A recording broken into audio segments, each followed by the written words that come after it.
সবাই যে যেখানে আছো চলে এসো, পড়াশোনা নিয়ে বই খাতা খুলে দাও। তোমাদের তৃতীয় শ্রেণীর আমাদের পরিবেশ বইটা খোলো। দেখো আমি তোমাদের পড়া নিয়ে চলে এলাম। চলো, গতদিন আমরা পড়েছিলাম, গত ভিডিওতে আমরা পড়েছিলাম এগুলো, তাই তো? এগুলো নিশ্চয়ই তোমরা লিখে নিয়েছো। এবার পড়বো আমরা এটা।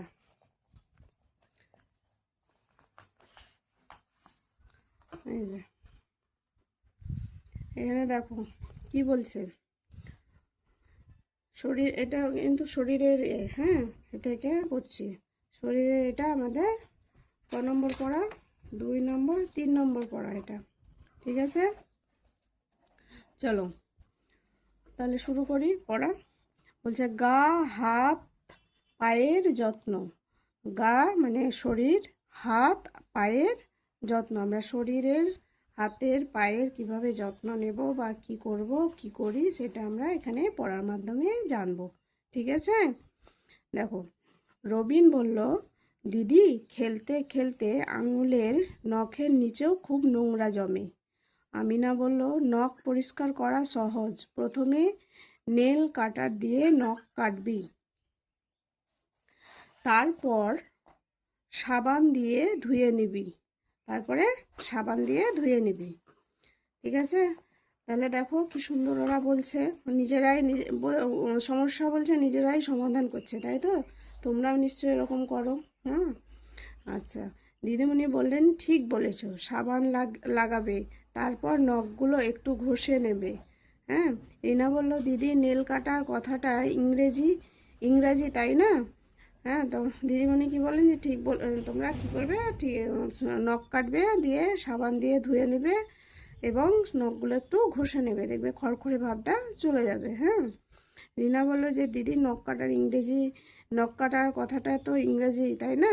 তখন দিদিমণি বললেন, হ্যাঁ, নেল তো নখ, আর যা দিয়ে কাটা হয় সেটা হচ্ছে কাটার। তাহলে কি হলো? নেল কাটার।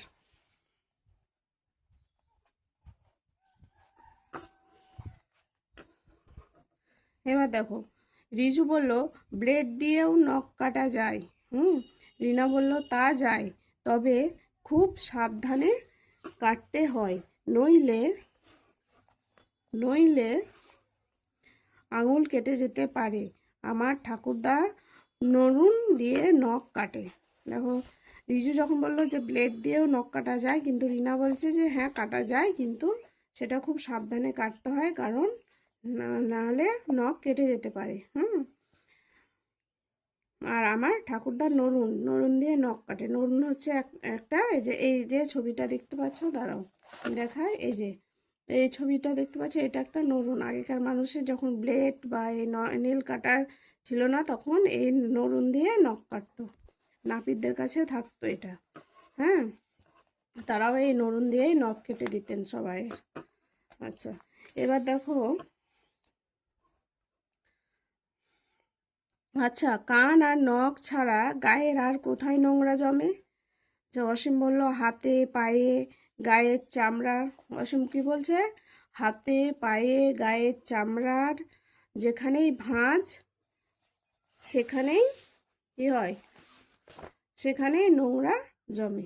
তাহলে কি হচ্ছে দেখো, বলছে যে দিদিমণি যখন বললেন যে আচ্ছা বলো তো, কান আর নখ ছাড়া গায়ের আর কোথায় নোংরা জমে, তখন অসীম কি বলল? হাতে, পায়ে। হ্যাঁ, হাতে, পায়ে। কান আর নখ ছাড়া তো আমাদের শরীরের আরও অনেক জায়গায় ময়লা জমে, যেমন হাতে, পায়ে, হ্যাঁ, তারপর কনুয়ে, তারপরে তোমার আন্ডার আর্মসে, তারপরে পেটের নাভিতে, অনেক জায়গাতেই ময়লা জমে, তাই না? আর যেখানে যেখানে চামড়া ভাঁজ হয়ে থাকে, সেখানে সেখানে নোংরা জমে। এমনকি যেখানে তোমাদের চোখ যায় না, সেখানেও নোংরা জমে। পিঠে, ঘাড়ে, কানের পিছনে, দেখবে গলাতে, পিঠে পিঠে, হ্যাঁ, তারপরে পিছনে, কাঁধে, এগুলো আমরা দেখতে পাই না, কিন্তু হাত দিলে আমরা বুঝতে পারি। হ্যাঁ, গরমের সময় কেমন প্যাচ প্যাচ করে, তখন নোংরাগুলো, ময়লাগুলো উঠে আসে, তাই না? ঠিক আছে, এবার দেখো, দিলীপ বলল, কনুইতে জমে, পায়ের পাতায়ও নোংরা জমে। কনুইতে, হ্যাঁ, কনুতে মানে যেটা কনুই বলি আমরা, হ্যাঁ, সেইখানে এবং পায়ের পাতাতেও জমে। শীতকালে পায়ের পাতা নোংরা হলে খুব মুশকিল, পায়ের চামড়া ফেটে যায়। তাই না? শীতকালে যদি পায়ের পাতা হয়, মানে পায়ের পাতাতে নোংরা জমে, তাহলে কি হয়? পায়ের পাতা ফেটে যায়, তাই না? হেনা বলল, গোড়ালিতেও নোংরা জমে, শীতকালে ফেটে যায় এবং গোড়ালিতেও কি হয়?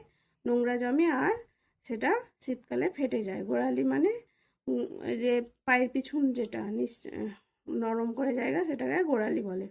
হ্যাঁ, আচ্ছা, সাবান দিয়ে ওই জায়গাগুলো পরিষ্কার করতে হয়।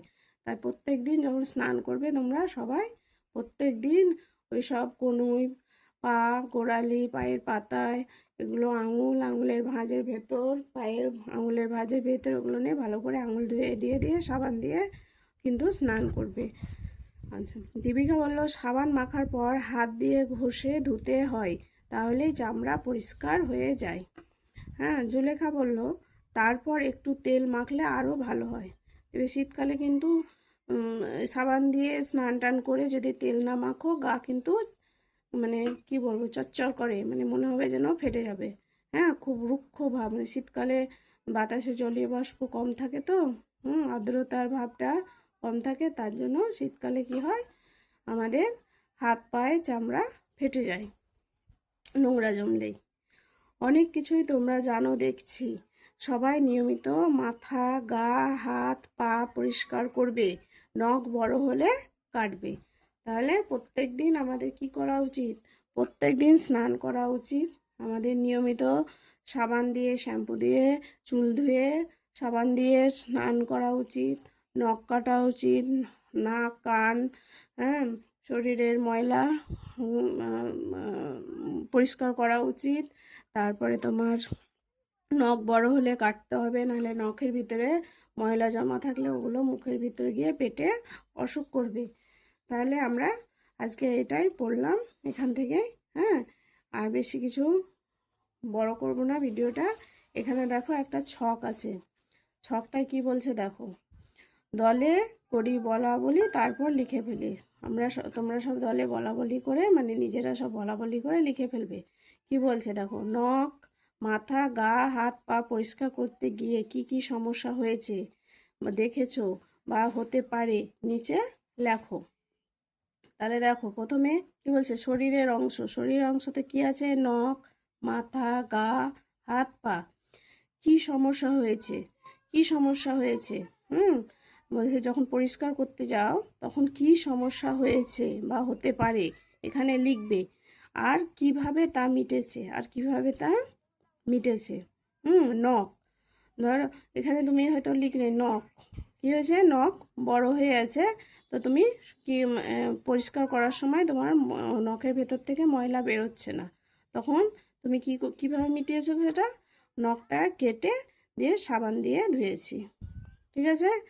নেল কাটার দিয়ে নখ কেটেছি, নখে ময়লা থাকায় পরিষ্কার হয়নি, তাই নখ কাটা দিয়ে, নেল কাটার দিয়ে কেটে সাবান দিয়ে ধুয়ে ফেলেছি। মাথায়, হ্যাঁ, কি সমস্যা হয়েছে এবং পরিষ্কার করতে গিয়ে এবং কিভাবে তা মিটেছে। গা, সেই একই জিনিস। এগুলো তোমরা যেভাবে মানে নিজের অনুভূতিতে লিখবে। হ্যাঁ, ছকটা নিজে পূরণ করবে। এক একজনের অনুভূতি এক এক রকম হবে, সবাই তো এক হবে না, যে আমি লিখে দিলাম হয়তো একরকম, হয়তো সবাই একই লিখে নিলে তা হবে না। তোমরা নিজের অনুভূতিটা লিখবে। তাহলে আজকে ভিডিও এই অবধি। পরের টপিক নিয়ে আলোচনা করব। ভালো থাকবে তোমরা সবাই। ওকে, বাই, টাটা।